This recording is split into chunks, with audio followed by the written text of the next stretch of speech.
Happy Halloween, fight fiends and forecasters. Crack one, pour one, get ready to have some fun. Tonight, the Blue Jays are in a Game 6 thriller versus LA Dodgers. Prelim Tim. You know what I'm doing tonight. I'm having some fun, tricking and treating. How you doing this week?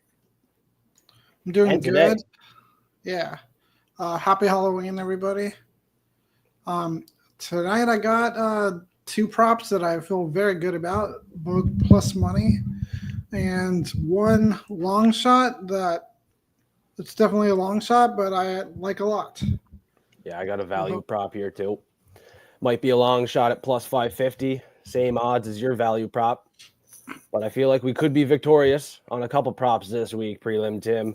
It seems to be a tricky event, but I think we could be profitable if we bring our best this weekend here.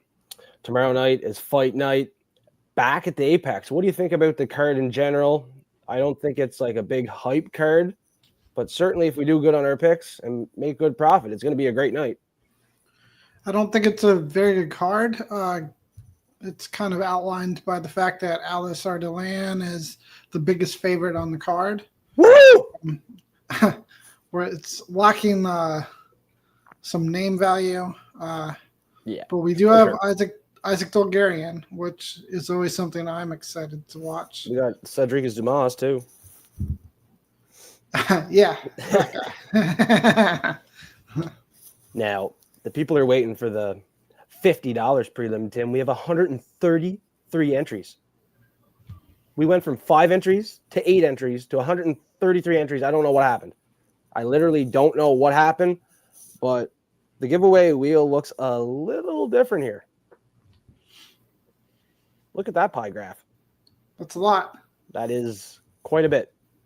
So all what you got to do on this video, hashtag F3 in the comment section below, not in the live chat, in the comment section. Just drop that hashtag F3, and you could be one of the 133 next week to potentially win this $50. Now, whoever wins this might deserve 75. Wow, we got a lot of people here, and this is going to be one lucky person. Here it goes. Happy Halloween to this person. It's going to be one hell of a night. I can't read that. Oh. Loots for days. Loots 4 days. Let's get it. He got it on Halloween. Wow. One lucky guy is Loots for days. Out of 133 people, Loots for days picked up the $50. All what he has to do, direct message me on Discord, Instagram, Twitter, comment on the video. I'll let you know again. If you don't understand that, just direct message me and you're getting that $50 via PayPal or another way. We're going to work it out. Let's get it. I might even give you a little extra because 133 entries, that was a lucky win there. Great job. I want to give him extra if I were you. He's not even in the live chat right now. Okay, fair enough. No extra for Loots for days. He is a new forecaster, not in the live chat right now. And you have to be subscribed and sometimes in the live chat to get those bonuses if I'm offering. So Prelim Tim declined the bonus this week. So next week, tune in, drop that hashtag F3, subscribe to Prelim Tim on Instagram, Substacks. Before we get going, Prelim Tim, you got to let them know where to find you. Yeah, like you're saying, Instagram and Substack. I'm actually finishing up my breakdowns on Substack right now. I'll post another Substack tomorrow morning with all my final bets and parlays. So yeah, look out for me there and on Instagram. Let's keep her going here, Prelim Tim. I seen your 3 props on Instagram. Let's hear you talk about the first one here. Yeah, so Seok Hyun Ko is fighting Phil Rowe, who is somebody who fights, somebody who trains actually not that far from where I live right now. So I'm going against him anyway, even though I do have love for him training in Orlando, Florida. But I think Phil Rowe is a guy who gets taken down. He's a guy who is comfortable playing off of his back because he is good at jiu-jitsu. He's grappled Gordon Ryan. He's grappled lots of other guys in grappling competitions. He didn't do good versus Gordon Ryan. Well, no, nobody does. No. So Rowe is a guy with long limbs. He could be dangerous off of his back, but in today's MMA, it's not really a winning strategy, especially in the eyes of the judges, to play off your back. And that could be some of why Dylan Rowe is 0-4 by decision. And Siak Hong. Hey, just call him the Korean I'm just Tyson. gonna call him. Yeah. I'm just gonna call him Ko. He's 6-0 by decision, and he won 2 UFC fights in a row now by landing multiple takedowns. So I think he has a straight path to win that way again. Yeah, he took down Oban Elliott. He's here. Lutz for days is here, Tim. Oh yeah, there he is. He's here, man. He's here. I'm sorry I slandered your name. Hey, does he get the bonus or what? He has to DM me. We'll see. Yeah, he can get the bonus. Yeah, he gets the bonus. Anyway. DM me, Discord, Instagram. Keep going, Tim. All right, so I like this prop. Ko is 6-0 by decision. Phil Rowe is 0-4 by decision. I think Ko lands takedowns. If he doesn't, I like him on the feet. He's got a lot of power. Phil Rowe is a guy who can slow down later on in the fights. He's also a guy who can find a second gear late and win a fight that he had been losing the entire time. But I think Ko probably takes this one distance, wins by a wrestling-based game plan. And, yeah, plus 155, you can't really go wrong there. Yeah, the Korean Tyson opens as the favorite this time around. Last 2 fights, I believe he was the betting underdog, Prelim Tim, and he got the job done. I was on the wrong side of the pick. I'm gonna ever so slightly go against you and the Korean Tyson here as a moderate favorite. I think Phil Rowe has some great experience. He has finished an upside late in the fight, and on the feet he could cause some problems with the length, like you mentioned there. Now it's a low confidence pick. I'm not doing a whole lot with it. Maybe a little something. I said a potential underdog of the week, but I cooked up something else here. The Korean Tyson could prove me wrong. Now you're locked in. That's another reason why I should probably stay away if Prelim Tim is locked in on a prelim prop. All right, my prelim prop. Last week I had Walter Walker round 1 KO. That was easier said than done. Okay, let's see if we can do it again. Now I know Braxton Smith. That guy had all round 1 KOs. Knockout artist came in, debut, did not get it done. Dante should get it done versus Dumas, who was sitting in a dog's cage while he was trying to do a home invasion. This guy is not UFC caliber. SD Dumas. Dante Johnson is going to make a statement here. Round 1 shouldn't take him too long. You're getting plus 120. Odds are pretty small on this one. I like a little bit more juice on the line, but I mean, the bookies know what's up here. Dante, as a prospect, should be pretty promising. A little experience, yes, but a guy like SD Dumas should not be a problem. Maybe the second, third fight we see Dante Johnson take that L. What do you think, Prelim Tim? Does he pass the test? He is my lock of the week, even if he does not get this round 1 KO. Yeah, lock of the week is a little tough for me, given we don't know him that well yet, but he is one of the bigger favorites on the card, so you're probably not wrong. I am on Johnson's side, and this is a pretty good number. I tend to not like round 1 finish bets that much myself, but I mean, I could see it happening. So yeah, good luck on this one. Best of luck to everybody betting at UFC Vegas 110. It should be one hell of a event here. This is another one I think could end in the first round, but one I'm going to take just knockout on itself. Bulgarian's a guy who likes to start very fast. He likes to land takedowns and smash. He could win by a submission.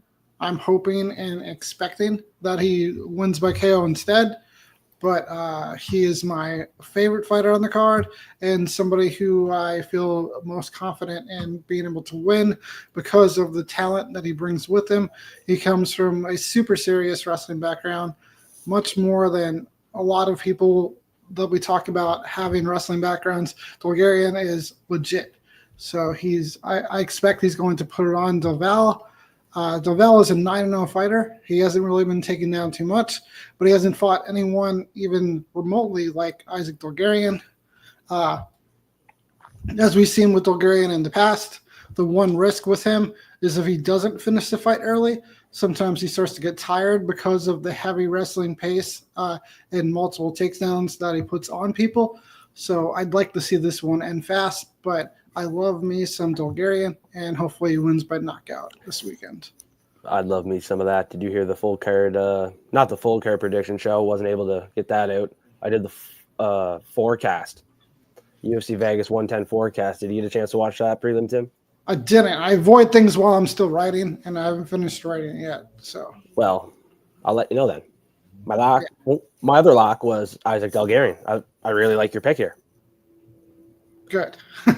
I really like your pick. He is the second out of 3 locks of the week. I'm only taking 3 this week. A treble bet, 3-1 odds here. The final lock of the week was Steve Garcia, my main card prop by knockout. That was the main event forecast as well here. I see a possible round 2 finish once he gets his reads. I feel like he's the better fighter on the better run right now, and he's more deserving to move up these ranks, man. I really like the chances as a slight favorite for Steve Garcia as a lock of the week on the money line and the knockout prop here as my official main card prop plus 100. What do you think? Are you taking Onam over there? What are you doing there, Sunshine? I haven't. Sorry, you caught me off guard with that. I haven't taken Onama yet, but I like David Onama a lot. I think he is probably the more well-rounded fighter of the two and probably the more athletic fighter of the two. Steve Garcia is a guy who I didn't want to believe in for a long time, but it's really getting hard to deny him now, especially after he dominated Calvin Kattar. So, I mean, I still don't completely want to buy into him, and I do like the talent of Onama. So it's something I'm looking at as a potential underdog play. But this could very likely happen. We've seen Onama rocked by a lot of people and not by the greatest people. So yeah, not a bad bet at all, but I might be on the Onama side. Yeah, like we've seen Steve Garcia knocked out as well, though, right? You said Onama was rocked and wobbled before, which is kind of why I picked against them. But now that I sit back and look, Steve Garcia was knocked out, and David Onama is deserving of at least a main event fight. This is a guy on a win streak as well here. Now, I said it's the lock of the week, but I might be a little too high on Steve Garcia. I think he gets it done. He's a mean machine. Yeah. 7-2 in the UFC, man. I like the win streak he is on right now off a nice win to Calvin Kattar, proving that he can go late. It was a decision win. He doesn't have to win by KO each and every fight, but that is what he was doing versus Kyle Nelson round 1. Sang Wung Choi, Malquazel Costa. That's another good win on that win streak. So I think he's fought the better competition on that win streak, man. I really do. Probably. Oh, Nama, looking at the guys that he fought, let's take a ride down memory lane here. He fought. I'm a very big Mason Jones guy. He had a nice decision in his last fight, Giga 2.0. He beat Roberto Romero, Jonathan Pierce, another nice decision win for Onama. ASP. Yeah. But the finishing upside for me is definitely on Steve Garcia. Last 3 fights for Onama, all decision wins. Mm-hmm. He hasn't had a finish since that uppercut to Gabriel Santos, 2023. That was round 2. Maybe he could find the power shot. He definitely has power, David Onama. But so does Steve Garcia, and I think Steve Garcia is sharper in there. The value props. Let's keep it rolling. Let's keep it cooking. Yeah. What do you got? I'll be interested to see how the chat reacts to this one and how some of the comments are when the video is posted, because this is not going to be a popular play. I've already taken flack in my comments on Instagram and also in direct messages for this pick. But to me, the first thing you look at is just the number. Plus 550 to win by decision when Ruiz has a very strong decision record, which I'm forgetting off the top of my head right now, but give me 1 second. So she's 5-2 by decision, and Alice Ardalan is 2-5 by decision. So that just that on itself to me says that this number shouldn't be as big as plus 550. And then some of the criticism that I'm getting for Ruiz is how bad of a fighter she is. But then on the other side, are you saying that Arlana is a good fighter? Because I would tell you that I don't agree with that at all. She's not a good fighter. She's very low, like almost as low as you can get in the UFC caliber of a fighter. And Ruiz is somebody who beat Cheyenne Velismus, which I was also on, by the way, back in 2021. If Cheyenne Velismus was still fighting right now, and she was fighting Alice Ardalan, I would pick Velismus. I'm telling you, Velismus is a really good wrestler, and Ruiz took her down basically at will. It was kind of weird. It was very fluky, and I'm not guaranteeing that Ruiz has the success that she had against all of her other opponents with the head and arm throw. But I don't think it's impossible, especially not for the plus 300 money line and the plus 550 decision line. So I just don't think Ardalan is somebody who should be minus 400. And I don't think these two are as far apart as it's being made out to be. So we'll see. So this is just a bet on the line, and I think we're getting great money for it. There is great money on this one. Women's MMA. I think it's going 15 potentially. And can I say one more thing? Are you going to chirp Husky for going against you? No, I don't care about Husky. Well, tell him to show his face on this show again, and I'll talk to him. Yeah, that's right. I'm going to talk to Bryn, which, by the way, happy Halloween, Bryn. I've seen all the comments you've been leaving. But Ruiz has been KO'd in the last 3 fights. That's correct. But she's been KO'd by Lemos, Amarim, and Guatemala. What do you think those 3 people would do to Alice Ardalan? So, I mean, I think she's fought 3 really tough opponents in a row. And I think the same thing would happen if it was on the other side. So anyway, go ahead.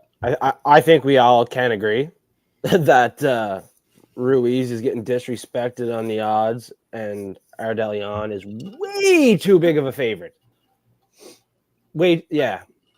I mean, she might be taking it more seriously now, but let's see it. I don't want to pay the price for sure. I would rather have the decision bet on the underdog, but my official pick is low confidence Elise Ardalan, who's 10-7, and Montserrat Ruiz is 10-4.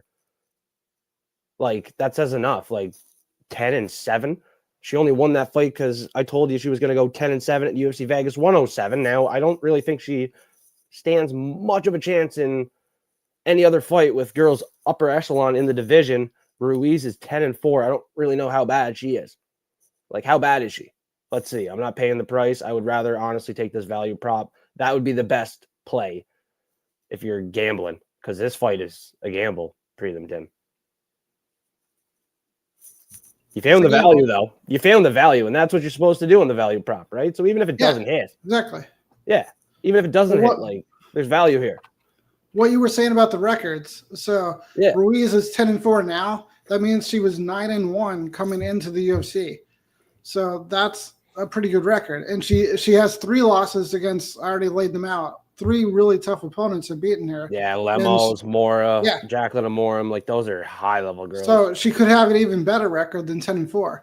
The biggest knocks on Ruiz to me are that she is one-dimensional with the head and arm throw, but she's also very effective at it. And then she hasn't fought in like 2 years or something like that. That's kind of weird. And then lastly, she is very small, but she's used to being small. She's been fighting people bigger than her for a while now. So this isn't something I'm confident on, just to make that clear to everybody. If Ardalan goes out and knocks out Ruiz, I'm not going to be shocked by it. But I just think that this number is way too wide. And I don't think Ruiz is that much worse than Ardalan as people are making it out to be, or like the line is making it out to be. Anyway. Yeah, and Ruiz, she has a submission upside slightly. Maybe not an upside, but that's the way she likes to win, if not a decision. And you look at the losses for Elise Ardalan, she only has 2 submission losses, one of them to Weili Zhang, and then 5 decision losses, sitting as a pretty big favorite. Women's MMA, let's be careful. Probably listen to Prelim Tim. He might prove a couple people wrong. All right. And if he doesn't, there is value on the line. We're going to manage the bankroll wisely and still be profitable at the end of the night. Right. Now, this underdog is a women's MMA fight as well, but she might have more of a chance with the finishing upside. I'll actually take her by the knockout in this fight. Her 10th knockout win incoming here, potentially. I think Tatiana Alencar is too one-dimensional with the grappling.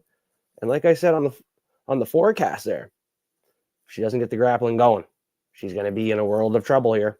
You know, Carnelossi can land the damage. She can land the power, the accuracy. And I think she has a decent record. Look at her record, 15-3. That's not bad. That is not bad. And her name in gematria equals 163, so she could improve to 16-3 here. A lot of other codes aligning with this underdog first fight of the night. I think it's worth a shot. It's worth a gamble on the money line for sure. Official dog of the week, but official prop. My value prop is the same odds as Prelim Tim, plus 550. I'm taking Carnelossi KO. And hopefully Prelim Tim, you're sitting down there agreeing. She's a barking dog here. Yeah, I think this is a good one. I kind of feel like this would be better for Carnelossi if it happens earlier, because she does seem to get tired. And if she gets tired, which Alencar kind of has a cardio issue as well, but if Carnelossi's gassed, I could see Alencar more likely to get takedowns and then kind of ride the rest of the fight out.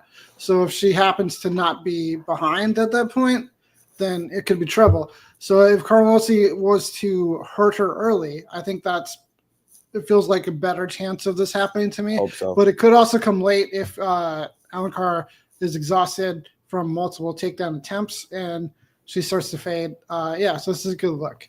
And with Stephanie Luciano, a pretty green women's MMA fighter, did Alencar gas out and fail multiple takedowns in that fight? Carnelossi's more experienced than that girl. Right? So, I mean, her last fight was a unanimous decision win to 11-6, Vanessa Demopoulos. Now she's a pretty big favorite against Ariane Carnelossi, who has a lot of fight off a DQ win. It's not a great look, you know, a loss before that, but she definitely has fight left in the tank. 15-3, finishing upside, knockout power. Arr! Let's get rowdy. Like, what's your boy's name? Kyle Deuce, the Happy Hour. Check them out on SoundCloud right now. Check out the Happy Hour. It's worth a listen. The sun is shining over there. Let's get rowdy. Ow! Kyle, how are the Knicks doing? Tell me in the chat. Yeah, how them Knicks doing? Are they hot? I know the Chicago Bulls are hot, and that is Tristan. That's Tristan's team in Discord, the Chicago Bulls. Get Tristan out of here. Yeah, the Knicks were losing. When I started the show, the Knicks were losing. So I'm curious how they're doing right now. Wait. If Kyle can let us know, but he's not yet, so keep it moving. Yes, Tyler. Tyler, I had Volkov, bro. You have to do that shoey. You better have done the shoey because I didn't have to, and I've done multiple in my career. Tyler, what fight are we shoeying on this week? Maybe Carnelossi. Prelim Tim, do you want to do a shoey this week? Because Husky doesn't have the balls. He's from Australia. And he wouldn't do a shoey on a Volkov pick. I'm not doing a shoey on Alencar, but any fight you want. I don't know if there's anything on this card I'm really interested in. Come on. I'm going to let you know each and every pick I'm taking right now. And you stop me when you want to do a shoey. I'm taking Carnelossi, Phil Rowe, Elise Ardelian, Norma. Maybe the second one. Dante Johnson, Chang Ho Lee, Billy Elicana, Alan Nascimento, Chuck Buffalo, Charles Racky, Isaac Delgarian, probably Jeremiah Wells, but I think I landed on Themba Grimbo there. We're going Ante Delage, KO, and Steve Garcia. So you probably want to do a shoey with me on Phil Rowe. I'm looking Fresh at Prince that. shoey. Yeah, I like Co, and I like Cody Durden, but I'm not looking to do a shoey on Cody Durden on late notice. That would be a dirty fucking shoey. A Durden shoey. I don't want to do that. But I am gonna go Cody Durden against Nascimento. No, you can't do a shoey in like nice shoes. That's the only thing. Maybe a flip flop. We could do a flip flop. That'd be the best shoey. What did you have last time? A Birkenstock or something? I think I had a Berkey. I'd use the Berkey again, bro. I don't want to use nice shoes either, bro. I'm with Tyler Betts. I'm not using my new shoes, and he has new J's, man. Tyler knows what he's doing. He's making money betting. So Tyler, maybe if you're taking Sang Kung Ko with Prelim Tim, Korean Tyson, you guys do a shoey if he doesn't win, and I'll do a shoey if Phil Rowe doesn't bark as a dog here, which he's probably unlikely to bark as a dog, but he's the betting underdog. I'll take the betting underdog in this one, boys, if you guys are on the favorite, and I will do a shoey. What do you say, Tyler? I'm not really feeling this card, but I'll leave it up. Your prop, Tim. It's hard to say no on this one. So you and Tyler, if Tyler says yes, it's a go. And next week, you tune in for the Prop Fiends. Chance to win 50 each and every event, Prelim Tim. What do you think about that? We're giving back to the community. It's all about the community. It's very generous. Somebody They're very generous, giving us their time, tuning in. And even if we miss, they're still coming back, giving us support. So that means a lot. You know what I mean? They're bringing us up from the lows. We're down on ourselves, missing props. They're still here supporting us. So that means the world, which is why we keep it going and which is why we will win. You got to taste the losses, like I said, to smell the wins. Manage the bankroll wisely. And at the end of the day, if you're managing bankroll, if you know what a bankroll is, you should win. It's all about bankroll management, Prelim Tim. You know what I'm talking about. You've been a betting man for a long time. But some people just don't know what bankroll management is or how to manage it. So that's why they got to join Fight Fiend. I'll let you know all about the bankroll management, how to manage it, what bankroll you should be on based off your income, stuff like that. We don't want to be complete degenerates, although we're a little degenerate and we like to have fun, right? So we got to allow small wagers for the parlays. And we really got to hammer the picks we really like. Put the money where your mouth is. If you're talking a bunch of trash, which some people do, at least put the money where your mouth is. Go down like a man, swinging, like people do for us each and every weekend, which is why we tune in. All right? So if you're so confident in a play, risk it for the biscuit. Put the money where your mouth is. It might pay off. All right? Let's keep it rolling here, Prelim Tim. Tyler Betts, I think he's locked in on the shoey. I think he is locked in on the shoey. It doesn't sound like it. He's asking like whose shoe that he needs to drink from. He should just steal a shoe. If he doesn't do it, that's fine. That's completely fine. Sometimes you got to be a little crazy to do a shoey. I'm going to call it. I don't feel like doing a shoey on this card. I'm going to say no. All right. All right. It's over. Fine. You're not doing it. Take a drink from your sippy cup, Prelim Tim, and have some fun tonight. I will do a shoey if my dog of the week does not win. How about that? Who's your dog of the week? Ariana Carnelose. Yeah, if she don't get it done, I'll do a shoey. Fuck it. We're gonna have some fun. Happy Halloween, everybody. Trick or treat. We're gonna be doing a bit of both. Like I said, let's have some real fun this weekend. Make the most of a kind of bad card. Thanks everyone for tuning in. Drop the hashtag F3 in the comment section below for a chance to win $50. Final shout out, Lutz for days. What a lucky man. 133 entries. He got it done. Great job, buddy. Lock in. Let's roar. Subscribe on all platforms. We're on X, Discord, Instagram, TikTok. You got to subscribe on YouTube. You know what I'm saying? Smash that like button as well. Bryn Ray up in the chat. Great person. And she's won the $100 giveaway on the Forecast Full Card Prediction Show multiple times. She is a parlay artist. Bryn Ray collects those bags. Kyle Deuce, like I said, he is a strong supporter. Check out the happy hour on SoundCloud right now. Worth a listen in the background. All right. Thanks, everybody, once again, for tuning in. Me and Prelim Tim could not do this without you. Prelim Tim, before I end the stream, let them know for a final time where to find you. We all can see you shining there, smiling, looking pretty.